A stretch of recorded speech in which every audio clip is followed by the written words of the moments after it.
Assalamualaikum warahmatullahi wabarakatuh. Hello everyone, how are you feeling?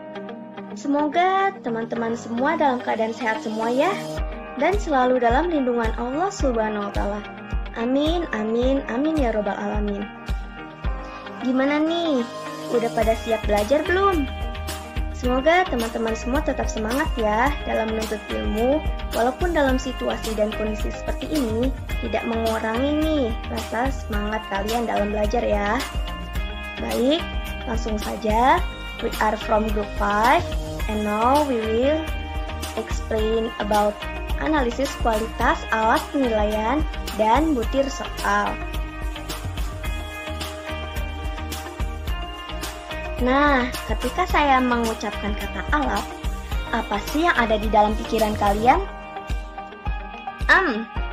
Gunting, tang, obeng, linggis, atau bahkan jenis alat perkakas lainnya. Jadi, sebenarnya alat itu apa sih? Dalam pengertian umum, alat adalah sesuatu yang dapat digunakan untuk mempermudah seseorang untuk mencapai tujuan secara efektif. Alat bisa juga disebut instrumen. Dengan demikian, alat evaluasi dikatakan mampu mengevaluasi sesuatu yang dievaluasi dengan hasil seperti keadaan yang dievaluasi. Bagaimana teman-teman? Dari sini sudah paham kan apa itu alat? Oke, kalau sudah paham, kita masuk materi inti kita nih mengenai analisis kualitas alat penilaian, alat ukur, dan butir soal. Kita akan mengulas mengenai apa sih tujuan dari adanya analisis tes dan butir soal, apa saja teknik yang harus dilakukan, dan bagaimana prosedurnya.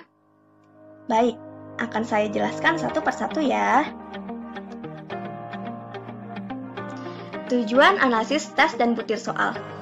Nah, tujuannya itu ada 3. Yang pertama, untuk mengetahui apakah tes atau soal yang digunakan untuk mengevaluasi sudah mampu mengukur apa yang sebenarnya ingin diukur melalui tes atau soal tersebut. Nah, tujuan yang kedua adalah untuk mengetahui sejauh mana data atau informasi yang dihasilkan oleh tes maupun butir soal dapat diandalkan. Dan tujuan yang terakhir adalah untuk mengetahui sejauh mana data yang dihasilkan oleh tes atau soal dapat berguna bagi proses pembelajaran. Kemudian, ada teknik alat evaluasi atau analisis butir soal. Nah, tekniknya itu yang pertama adalah analisis kualitatif. Analisis butir soalnya dilaksanakan berdasarkan kaidah penulisan soal, yaitu tes tertulis, perbuatan, dan sikap. Penelaahan ini biasanya dilakukan sebelum soal digunakan atau diujikan. Nah, contohnya adalah perbuatan, sikap. Kemudian, teknik alat evaluasi selanjutnya, yaitu analisis kuantitatif. Penelaahan soal secara kuantitatif adalah penelaahan butir soal didasarkan pada bukti empirik. Data empirik ini diperoleh dari soal yang telah diujikan. Ada 2 pendekatan dalam analisis secara kuantitatif, yaitu pendekatan secara klasik dan modern. Contohnya itu adalah data empirik. Kemudian, pembahasan selanjutnya adalah prosedur alat ukur. Langkah yang pertama, menjabarkan kompetensi dasar dalam indikator pencapaian hasil belajar. Jadi, indikator itu ukuran, karakteristik, ciri-ciri, perbuatan, atau proses yang berkontribusi atau menunjukkan ketercapaian suatu kompetensi dasar. Indikator pencapaian hasil belajar dikembangkan oleh pendidik dengan memperhatikan perkembangan dan kemampuan setiap peserta didik, kelulusan, dan kedalaman kompetensi dasar dan daya dukung sekolah, misalnya kemampuan guru, sarana atau prasarana yang menunjang. Nah, dengan begitu, setiap kompetensi dasar dapat dikembangkan menjadi beberapa indikator pencapaian hasil belajar. Langkah yang kedua adalah menetapkan kriteria ketuntasan setiap indikator. Setelah menjabarkan kompetensi dasar menjadi beberapa indikator, maka langkah selanjutnya adalah menetapkan kriteria ketuntasan setiap indikator. Tentang persentase kriteria ketuntasan setiap indikator adalah antara 0 sampai 100. Kriteria penuntasan ideal untuk masing-masing indikator adalah 75%. Nah, langkah yang ketiga adalah pemetaan standar kompetensi, kompetensi dasar, indikator, kriteria ketuntasan, dan aspek yang terdapat pada rapor. Selanjutnya, langkah yang keempat adalah pemetaan standar kompetensi, kompetensi dasar, indikator, kriteria ketuntasan, aspek penilaian, dan teknik penilaian. Maksudnya, standar kompetensi, kompetensi dasar, dan indikator hingga kriteria penuntasan perlu ditetapkan berdasarkan bobot materi yang dipelajari. Pemetaan ini dilakukan juga dapat dimanfaatkan untuk memberikan kriteria penilaian berdasarkan sebaran kompetensi dan indikatornya. Kemudian yang terakhir adalah penetapan teknik penilaian, di mana dalam memilih teknik penilaian mempertimbangkan ciri indikator. Contohnya, yang pertama, apabila tuntutan indikator melakukan sesuatu, maka teknik penilaiannya adalah tunjuk kerja. Yang kedua, apabila tuntutan indikator berkaitan dengan pemahaman konsep, maka teknik penilaiannya adalah tertulis. Jika sudah paham apa itu alat, tujuan analisis tes dan butir soal, bagaimana tekniknya, dan prosedur melakukannya, selanjutnya kita masuk ke pembahasan berikutnya ya. Pembahasan berikutnya yaitu mengenai kualitas alat penilaian. Kualitas alat penilaian itu dilihat dari uji validitas dan uji reliabilitasnya. Lalu, apa sih itu validitas dan reliabilitas? Tentu, kalian sudah tidak asing lagi nih mendengar dua kata tersebut, karena sudah pernah kita dapatkan nih materi pada mata kuliah sebelumnya, yaitu pada mata kuliah Statistika Pendidikan pada semester 4. Ayo, siapa yang masih ingat dengan materi validitas dan reliabilitas? Baiklah, untuk mengingat kembali materi yang pernah kita pelajari, saya akan mengulas mengenai apa sih itu validitas dan reliabilitas. Pertama, saya akan mencoba mengulas apa itu validitas. Validitas adalah suatu instrumen dapat dikatakan valid apabila benar-benar mampu mengukur apa yang hendak diukur dengan tepat. Lalu kita masuk nih jenis-jenis validitas. Jadi teman-teman, menurut Arifin pada tahun 2012, halaman 315, beliau membagi validitas menjadi beberapa jenis. Nih, seperti ini yang beliau katakan. Di sini ada validitas analisis isi. Validitas analisis isi dibagi menjadi 3. Yang pertama, validitas yang berorientasi pada data. Yang kedua, validitas yang berorientasi pada hasil. Dan yang ketiga adalah validitas yang berorientasi pada proses. Nah, untuk validitas yang berorientasi pada data itu ada validitas muka atau face validity. Jadi, validitas permukaan itu suatu tes secara sepintas telah dianggap baik, maka tes tersebut dapat dikatakan telah memenuhi syarat validitas permukaan dan tidak membutuhkan. Validitas yang berorientasi pada hasil itu dibagi lagi nih menjadi dua. Yang pertama, validitas kecocokan. Validitas kecocokan biasa dikenal dengan congruent validity, atau dalam bahasa Indonesianya adalah validitas kongruen. Validitas kecocokan menunjukkan pada hubungan antara skor pada suatu alat ukur dan suatu kriteria yang telah ada pada waktu yang sama. Selanjutnya, yang kedua adalah validitas prediktif. Validitas prediktif digunakan untuk meramalkan prestasi hasil belajar peserta didik pada masa depan. Nah, untuk validitas yang berorientasi pada proses itu juga dibagi menjadi dua nih. Yang pertama, validitas konstruk.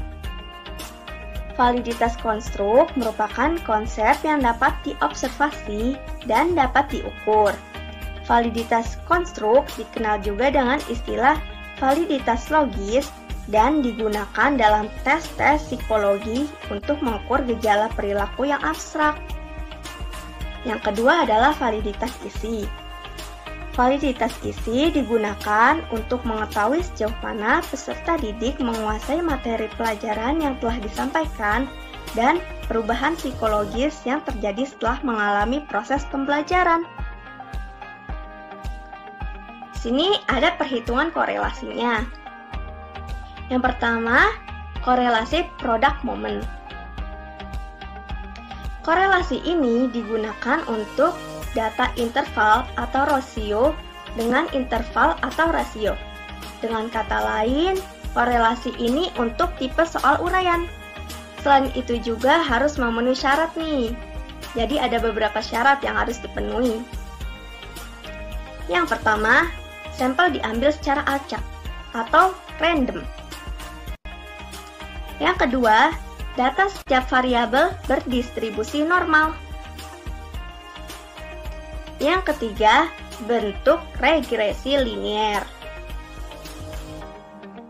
Nah, di sini ada rumusnya nih untuk rumus manual product moment, di mana R sama dengan N sigma XY dikurangi sigma X dikalikan dengan sigma Y dibagi dengan akar dari N sigma X kuadrat dikurangi sigma X dikuadratkan, kemudian dikalikan dengan N sigma Y kuadrat dikurangi sigma Y dikuadratkan, di mana N yang ini ya, banyaknya pasang data unit sampel. Nah, untuk yang X ini variabel bebas, dan untuk yang Y itu adalah variabel terikat. Nah, nanti contohnya dilampirkan pada lembar Excel ya. Nah, perhitungan korelasi selanjutnya adalah korelasi Spearman.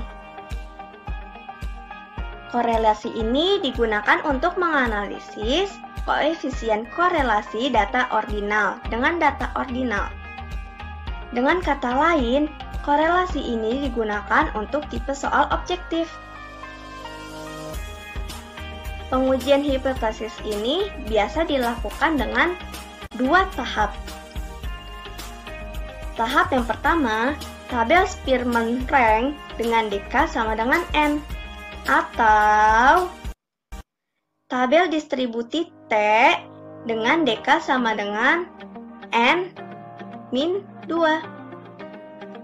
Nah, untuk rumusnya itu R sama dengan 1 dikurangi 6 sigma D kuadrat dibagi dengan N yang dikalikan dengan N kuadrat min 1. Keterangannya, untuk R yang ini, itu koefisien korelasi ya. 1 dan 6, nih angka 1 dan 6 itu adalah bilangan tetap atau yang biasa kita kenal dengan konstanta. D. D adalah perbedaan antara dua peringkat atau rank. Nih ya, D yang ini. Kemudian, N adalah jumlah sampel.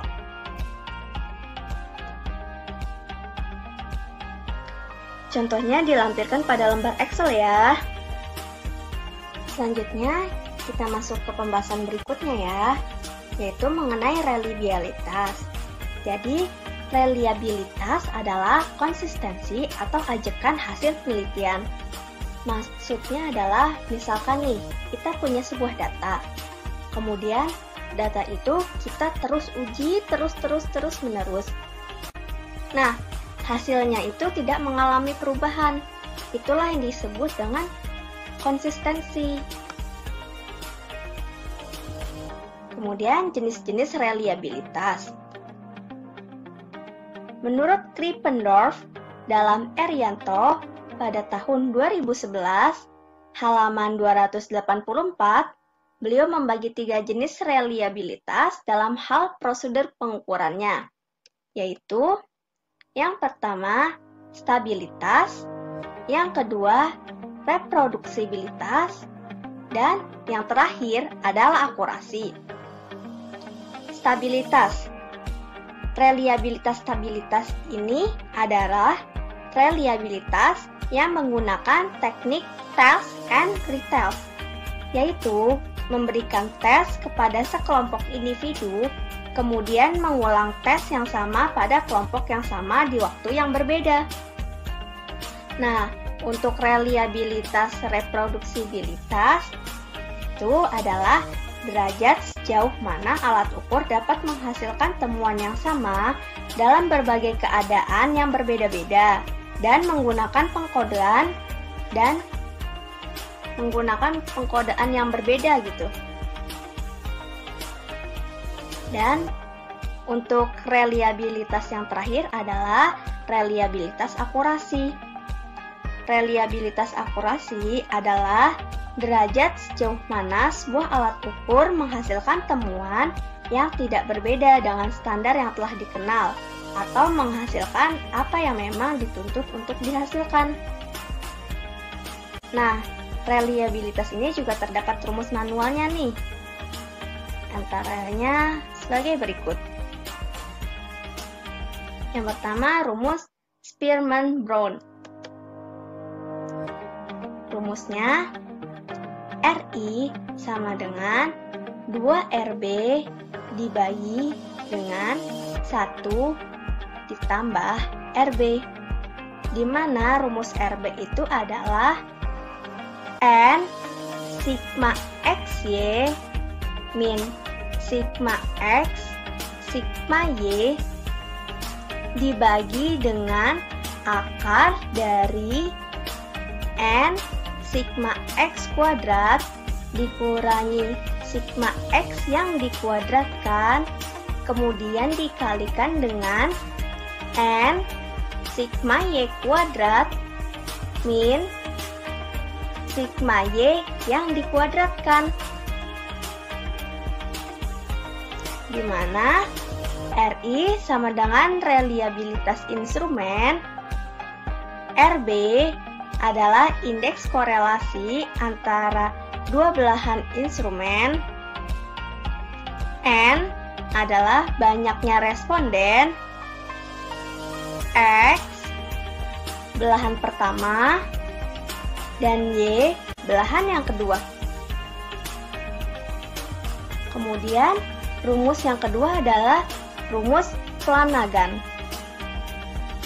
Rumusnya adalah sebagai berikut.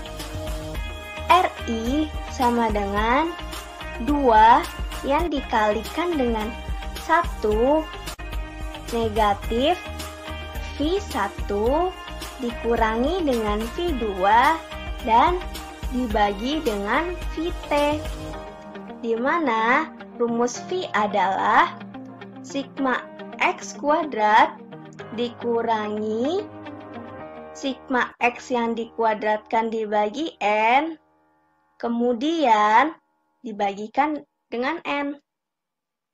Keterangannya, RI adalah reliabilitas instrumen. V1 varians belahan pertama atau varians skor butir-butir ganjil. V2 varians belahan kedua atau varians skor butir-butir genap. Dan Vt adalah varian skor total. Masuk ke rumus selanjutnya nih, namanya rumus Rulon. Terlihat kan bahwa rumus Rulon ini terlihat lebih sederhana dibandingkan dua rumus yang sebelumnya. Rumus Rulon adalah RI sama dengan 1 yang dikurangi dengan Vd dibagi Vt. Sebelumnya sudah kita ketahui nih bahwa RI itu adalah reliabilitas instrumen. Kemudian Vt adalah varians total atau varians skor total. Nah, untuk Vd ini adalah varians atau variance difference. Rumus yang selanjutnya adalah rumus KR20. Rumus KR20 yaitu RI sama dengan K yang dibagi dengan K-1 kemudian dikalikan dengan S kuadrat T negatif sigma PI dikalikan QI dibagi dengan S kuadrat T, di mana PI ini bisa kita cari dengan menggunakan banyaknya subjek yang skornya 1 dibagi dengan N. Kemudian QI bisa kita cari dengan 1 dikurangi PI. Nah, S kuadrat T ini maksudnya varians total ya. RI reliabilitas instrumen, K adalah banyaknya butir pertanyaan atau banyaknya soal, dan P adalah skor rata-rata. Ke rumus yang selanjutnya, yaitu rumus KR21, di mana rumusnya adalah RI sama dengan K yang dibagi dengan K-1 kemudian dikali dengan 1 min P bar dikali dengan K min P bar dibagi K sigma kuadrat T, di mana sigma kuadrat T adalah varians total dan P bar adalah skor rata-rata. Kemudian rumus yang terakhir adalah rumus Cronbach-Alpha, di mana rumusnya adalah RI sama dengan K per K-1 dikali dengan 1 min sigma dari sigma B kuadrat dibagi dengan sigma kuadrat T, di mana sigma dari sigma B kuadrat adalah jumlah varians butir. Nah, untuk sigma kuadrat T adalah varians total. Nah, dari ke-6 rumus ini, kalian bisa menggunakan salah satu rumus saja ya untuk menguji reliabilitas instrumennya. Untuk reliabilitas ini juga terdapat kategori koefisien nih untuk dikatakan reliabilitas. rentangnya itu 0,8 kurang dari R11 kurang dari 1, itu artinya reliabilitasnya sangat tinggi. Rentang antara 0,6 sampai 0,8 reliabilitasnya tinggi. Untuk rentang antara 0,4 sampai 0,6 disebut reliabilitas sedang. Untuk rentang antara 0,2 sampai 0,4 artinya reliabilitas tersebut rendah. Untuk rentang antara negatif 1 sampai 0,2 artinya reliabilitas sangat rendah atau biasa yang kita sebut dengan tidak reliable. Nah teman-teman, kita masuk di pembahasan yang terakhir nih, yaitu tentang analisis butir soal. Apa sih maksud dari analisis butir soal? Analisis butir soal adalah pengujian terhadap mutu soal agar diperoleh informasi tentang karakteristik soal tersebut, sehingga diperoleh soal-soal yang bermutu baik. Gimana nih soal yang bermutu baik itu? Jadi, soal yang bermutu baik itu adalah kita dapat menentukan tingkat kesukaran soal, daya pembeda, analisis pengecoh, analisis homogenitas soal, dan efektivitas fungsi opsi. Yuk, mari kita pahami satu persatu terlebih dahulu ya. Yang pertama, tingkat kesukaran. Tingkat kesukaran soal yaitu sebuah pengukuran seberapa besar derajat kesukaran suatu soal, di mana rumus manual untuk mencari tingkat kesukaran soal adalah TK sama dengan WL ditambah WH dibagi dengan NL plus NH. Kemudian kita kalikan dengan 100%. Keterangannya WL. Ini WL yang ini ya. Jumlah peserta didik yang menjawab salah dari kelompok bawah. WH. Jumlah peserta didik yang menjawab salah dari kelompok atas. NL. Jumlah kelompok bawah. Jadi, jumlah keseluruhan dari kelompok bawah ya. Kemudian NH, jumlah keseluruhan dari kelompok atas. Langkah-langkahnya. Yang pertama, menyusun lembar jawaban dari skor tertinggi sampai terendah. Lalu, menyisihkan 27% dari kelompok atas dan kelompok bawah. Selanjutnya, membuat tabel untuk mengetahui jawaban benar. Kita simbolkan dengan positif. Jawaban salah kita simbolkan dengan negatif. Kriteria penafsiran tingkat kesukaran soal. Kurang dari sama dengan 27%, soal tersebut tergolong mudah. 27% sampai dengan 72% soal tersebut tergolong sedang.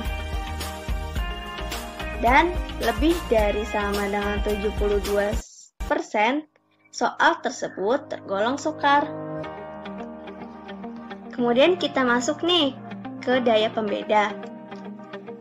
Perhitungan daya pembeda adalah pengukuran sejauh mana suatu butir soal mampu membedakan peserta didik yang belum atau kurang menguasai kompetensi.